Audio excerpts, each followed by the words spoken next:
President Trump accused Iranian General Qassem Soleimani of planning imminent and sinister attacks Friday in his first televised remarks since the deadly airstrike that killed the general at Baghdad's international airport.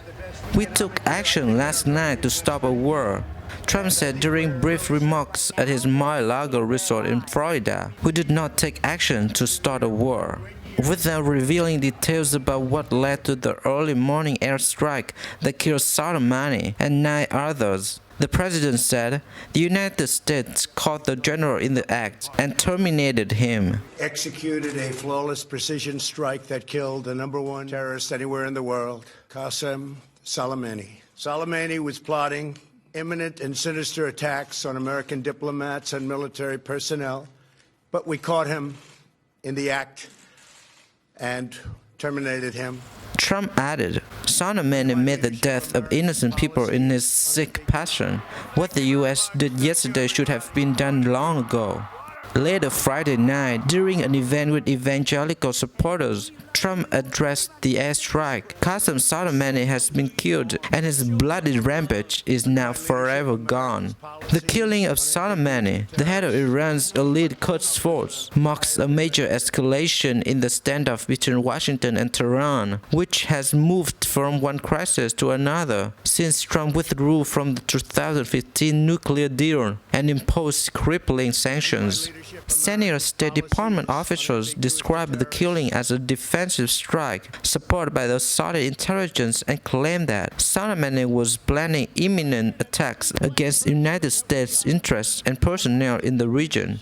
The officials said the attacks were being planned in Iraq, Syria, and Lebanon and targeted U.S. diplomats, military personnel, and facilities that housed Americans. They claimed that hundreds of Americans could have been killed. The officials disputed the characterization of Soleimani's death as an assassination, which is against U.S. law, instead describing it as an action taken in self-defense.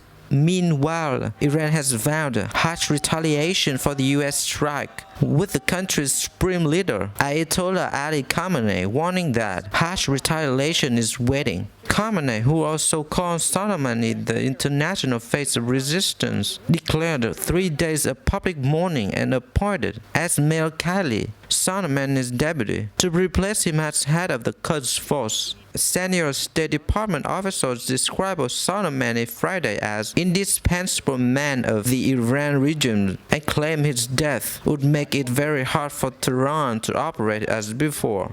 The operation has also touched up a fresh partisan clash on Capitol Hill, with Republicans cheering the death of the brutal military commander as a long overdue. Soleimani's schemes and his agents killed hundreds of American service members, and I'm encouraged by the steps the U.S. military is taking to defend American personnel and interests from a growing Iranian threat. And Democrats voicing concerns that they were not consulted. The operation against Soleimani in Iraq was conducted, however, without specific authorization and any advance notification or consultation with Congress. And that it could drag the U.S. into a new Middle East conflict. Framers of the Constitution gave war powers to the legislature and made the executive the commander-in-chief for the precise reason of forcing the two branches of government to consult with one another when it came to matters of war and of peace.